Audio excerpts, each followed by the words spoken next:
We're being joined by our second guest of the evening. He is Cage-Free Fighting Champions lightweight, Iron Mike Wilkes. What's up, brother? Hey, how you guys doing? I'm awesome. Being joined by my guest host here for the evening, my man Tommy from Pride Rules MMA. Tommy, Mike, Tommy. Hey, how you doing, Mike? Happening?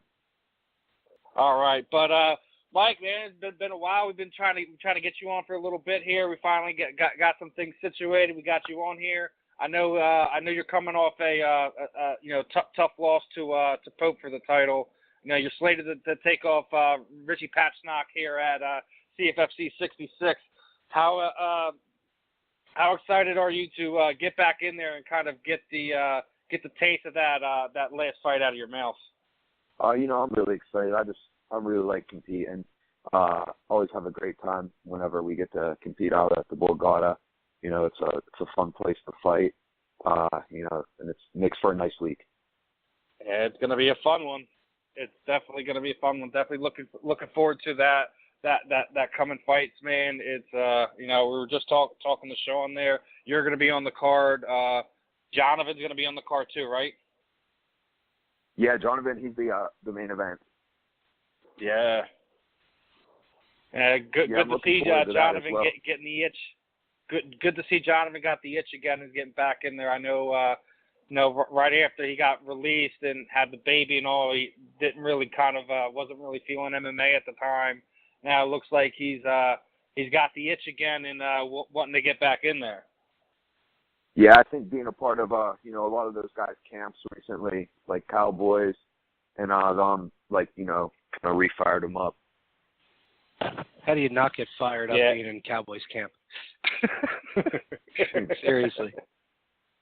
I mean, I don't it's one of the things with Jonathan is he's got so many great guys around him, and he's already a great coach and teacher himself. It's kind of rough sometimes because you're so into giving back that sometimes you kind of forget what you need as a fighter. Sometimes I think it's good for fighters to kind of get away from things and people that they're used to, and branch out. You've just seen Jonathan kind of open his own gym there. So, like I said, I don't want to concentrate too much on Jonathan right now, but definitely excited to see what the future holds for him.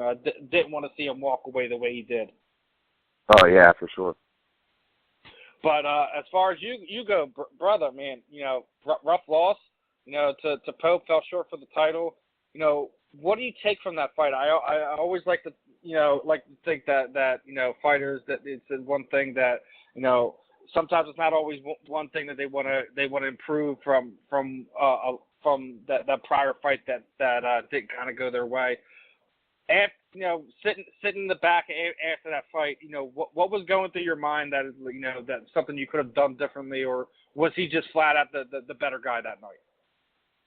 I just got to clean up my finishes on my takedowns. I'm known for having really powerful takedowns, and I think I kind of get away with being a little lazy on them sometimes.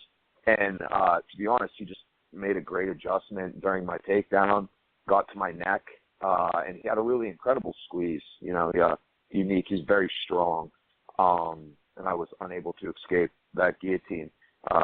Another thing I take away from that fight is, I'm fighting at the right level. If I'm fighting these tough guys, someone's going to win, someone's going to lose, and I'm here to compete. What have you changed in your camp to to kind of counteract what happened to you in your last fight? Working on changing over the head when finishing the takedowns. I had a nice shot. I timed one of his punches really good, got into the hips, broke the hips down, and drove through on the double.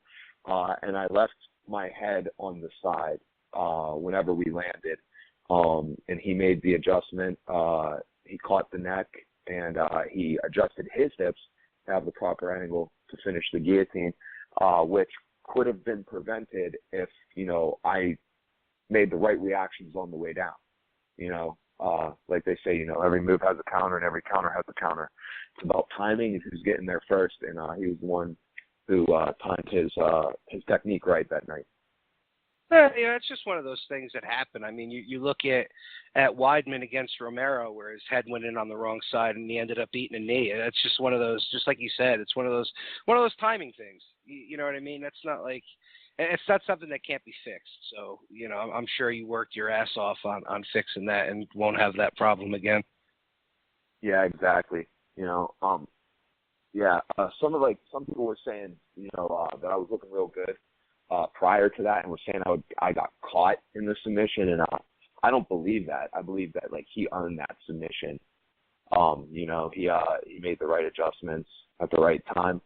It's not something that can't be beat. I can beat that, and spent a lot of time working on that since then. Well, jiu-jitsu's all timing. That's what jiu-jitsu is. It's all about timing, the right place and the right time. But I know you'll be good. It seems like you come from a really good camp out there. Yeah, we have a really good team out here in Pittsburgh. I have a lot of really good, solid training partners, and we're very consistent with our training. We're very diligent. We train very smart. We're methodical. Like to break things down and try and really strengthen our strengths and clean up our weaknesses whenever they're exposed. The problem with weaknesses, sometimes the way they get exposed is through loss. Ideally, maybe some get shown in camp, like you show your weakness in camp in your sparring or in your training, or perhaps maybe even in a fight that you still are able to pull out the victory. But, sometimes it comes via loss. Yeah, but also, like I said, it's one of those things. It sucks that sometimes you have to learn those mistakes from a loss instead of kind of in the training room. But it's also when it's the loss, it's probably the biggest motivator for you to kind of fix that as soon as remedy that thing as soon as you can. If it's something in the training room, it's like, yeah, I know I need to work on that, but I'm winning, I'm getting by for right now. It's kind of like not fixed what's broken type of thing. So it's sometimes, I guess it's the silver lining, I guess. Yeah, I can 100% agree with that. Definitely highlights it more. If you get caught in training, you can brush it off a lot easier. Now, as far as the upcoming fight with Patishnock, he's a veteran in the sport. He's fought in bigger promotions. He's Bellator, World Series of Fighting, etc. What kind of a fight are you expecting from Rich? Come Saturday night. I think it's going to be a really tough fight. I think we're kind of very similar in a lot of senses. I think our strengths are kind of the same thing. We're strong wrestlers, and I think the difference is going to come on who's getting to their wrestling better, who's winning those wrestling positions, and things like that, and who can stay ahead of the game. And I think that I got a little bit of a speed advantage coming in, and I think that's going to play a factor. Yeah, I got nothing against Rich. He's a solid fighter, tough as nails dude. But don't like to really say it too often. But yeah, I kind of agree with your assessment. I think that your speed is kind of going to be a thing that's kind of gonna overwhelm him, and at that point, it's really how he reacts is how you're going to respond to what you're going to do next. So it's at the end of the day, you guys still have to get locked in the cage, and we got to see how it plays out. But at least on a paper, if I'm a betting guy, I'm putting my greenbacks on Iron Mike here. Thanks, I appreciate that. Yeah, I know it's going to be a tough one though. I mean, he's a tough guy. Yeah, he's not going to go down easy. He's one of these guys that doesn't go down easy. Definitely got to bring my best game, and I got to stay on point the entire 15 minutes because he's extremely durable, and he's there to fight. But I like that kind of fight. So do I, man. I really like the matchup. And Rich is a guy I've actually tried to get on a couple times in the past. We haven't been able to work it out. Sometimes Sunday night's not always the greatest time for you guys, but he's definitely a fun fighter to watch, and this is going to be one of those fights that's going to be really exciting.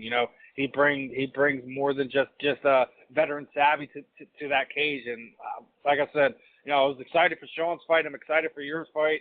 This is going to be a fun one, man. I'm really looking forward to see how the fight card plays out. And top it off, you get the fight for one of the better regional promotions in the upper Northeast here, and you get the fight there in Atlantic City. There, I know it's a little bit of a trek from where you are in Pittsburgh, but with that all being said, your team travels very well, so I don't think it's going to be a quiet night for your fans there. No, absolutely not. I've got a lot of people coming out to this fight. We've got tons of support here in Pittsburgh. Pittsburgh definitely loves their own, and my people are loud. So one person can match two people's output there, because we got that blue collar in us, and we're ready to support, and we're ready to to turn it up. Well, that's the thing about us PA boys, man. We may not look like the greatest thing on earth. We're not these specimens, but you ain't ever going to outwork us. That's for damn sure. Absolutely. It's one of the things that. Go ahead, Tommy. I'm a small fish in a big pond here. You guys are from PA. I'm from Jersey. You're like, what the hell? Yeah, but hey, Jersey's tough, you're not. But you're exactly. That's what I was about to say. But you're not really a small fish a small fish in a big pond or whatever, dude. New Jersey has so many top notch facilities. From one end of the state to the other. I mean, we're just talking about Tom the Blast. You have freaking Ricardo Almeida's academy. You have All Star MMA. You have Nick Catone's academy. I mean, there's literally, and that's just off the top of my head. Oh wait, the Miller brothers are also in New Jersey as well. I can sit there and keep going on. New Jersey has so many top talented guys that maybe not everyone knows about, but anyone from the area knows. Anyone that has anything bad to say about jiu-jitsu or MMA practitioners from New Jersey, they're going to be in for a rude awakening real soon. Well, absolutely. Yeah, it's all either it's camp in New Jersey. Well, it's either Henzo's jiu-jitsu. You know what I mean? That's pretty much what it is, because Ricardo's, my school. They're all Gracie Jiu-Jitsu trained. You know what I mean? My coach trained with Henzo, Ricardo, and got his black belt from Matt Serra. You know what I mean? It's all the same thing. It's great. I love it, but we need more guys in the UFC from Jersey. That's the problem. I don't think we have enough. I don't think we have enough at all. That's your take. I respectfully disagree, my friend. I think even Mike can agree with me that I think there's probably more guys coming out of New Jersey than there is PA. Absolutely. We only have one guy from Pittsburgh signed on the roster right now. Really? And speaking of Pittsburgh, Pittsburgh, they're about to come to your backyard again.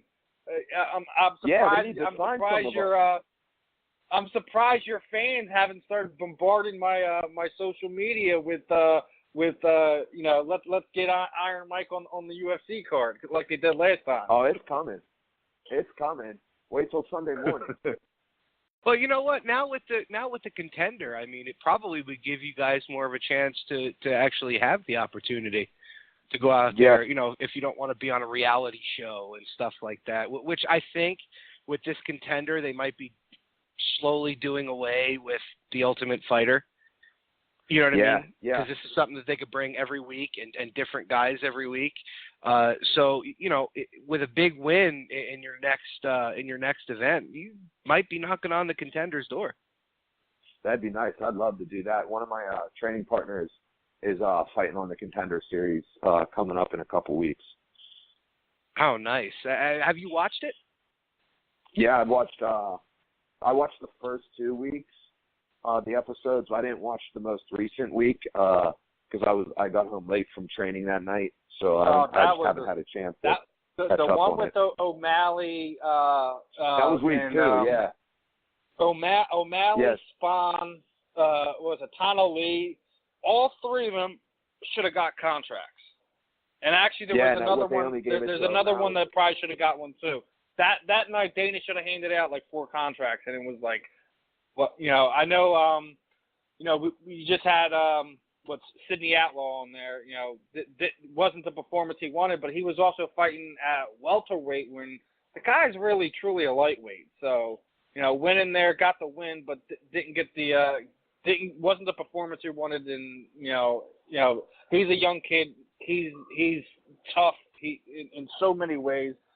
I'm sure he'll get another opportunity. But yeah, that show is hopefully it'll do away with the Find a Fight show, because Dana flying all around the country, it probably isn't what he had in mind when he started the thing. Hey, they better not do away with that.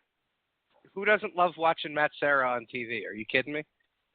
Yeah, for sure. Are you kidding me? So if you're going to watch The Contender, you have to watch the Uriah Faber and Snoop Dogg portion of it. I love, Eve Edwards and everything, but they're kind of boring. At least Uriah Faber and Snoop Dogg, they're getting drunk, and they're lit up commentating on these fights. It makes it incredibly enjoyable to watch. You know what actually sucks about that? As much as trust me, I've been listening to Snoopcast, and like everyone was talking about that, I kind of felt some type of way because I got massive amount of respect and love for my man Felder. He's doing the play-by-play, and no one's listening to him because everyone's listening to Snoop and Uriah. So it's like, hey, what's going on? Because they're boring. Yeah, but they're boring. Come on. Snoop and Uriah are funny as shit.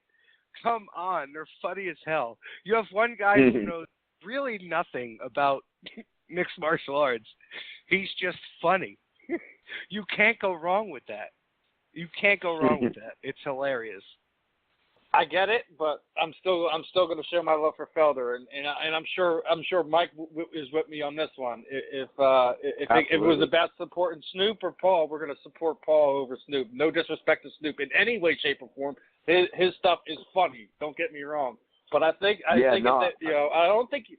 Uriah is the guy. They literally should have him out there with a guy like Felder, because Felder is also, people tend to forget that he also he has a degree where he could turn around and be an actor as soon as his fighting career is over. He has an outlet like that. So with a degree from the Academy of the Arts. So I'm sure if given the opportunity, Paul would show you some things too. So that's just me.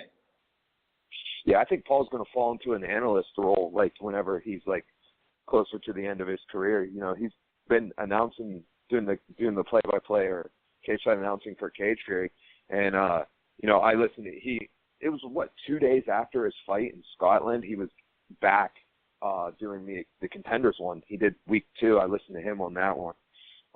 And regardless of how many people are listening to the Snoop and Uriah portion of it as opposed to Paul's, he's still they're still hearing him. They're still seeing his ability, to convey what's going on in the fight and sound extremely intelligent about it and inform, all the listeners. So I for sure could see him sliding in on a Fox Sports 1 card, in the near future in that role.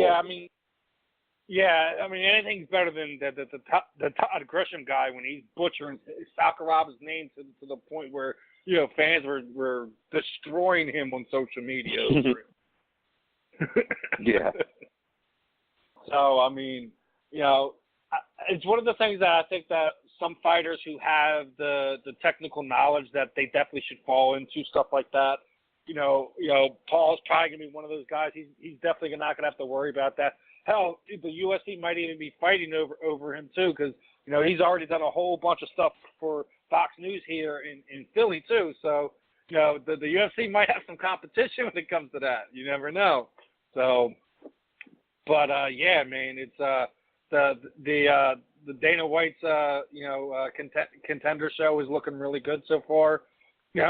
Not a fan that they kind of when they have performances that warrant contracts, that they don't just fork it out to do it. I don't think you should put a limit on that.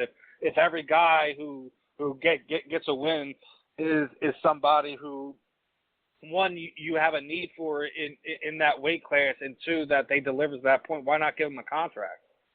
I'm Jewish, so I can make this joke, but why are you being Jewish with the contracts, man? What's going on? You got guys banging down your door, blowing you up on social media.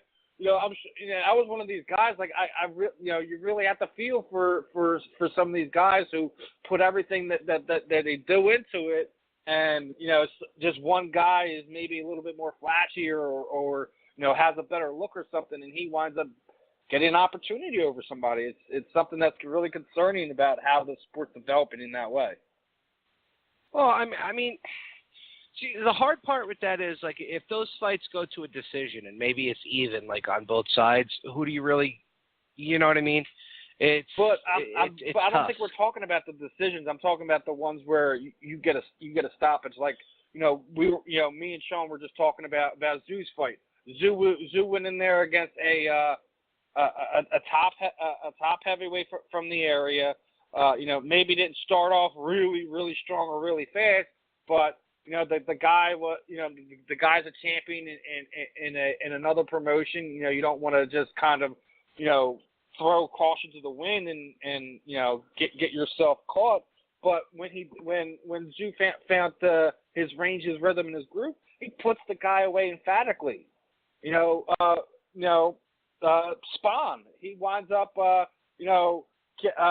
getting clipped, but then getting caught with some illegal strikes, gets up and absolutely obliterates the guy who took the fight on short notice. How does he not get a contract? And let's not even talk about Tana Lee. That freaking kick was freaking out of this world. How does that guy not get a contract? All I'm saying is that there's things that are involved in this sport that maybe aren't always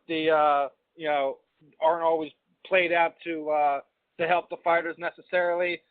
Guys like Mike or stuff are going to have to find ways to make their stamp in other ways. Let me tell you something. Just because they don't get a contract that day on the show doesn't mean that they're not on the UFC's radar. It might be one fight. Oh. You know what I mean? It might be one fight, or it might be two fights, but they'll be there. They'll, if they were good enough, if they're good enough to be on that show, that means that they have hope that they're going to be able, to sign them. So they'll be there eventually, without a doubt. They'll be there eventually. I know. It's just one of these things. Like it's just one thing that we should be addressing. But as moving on to the next thing here, we got to ask you, Mike. Did you wind up catching the fights last night? Oh yeah, I saw them.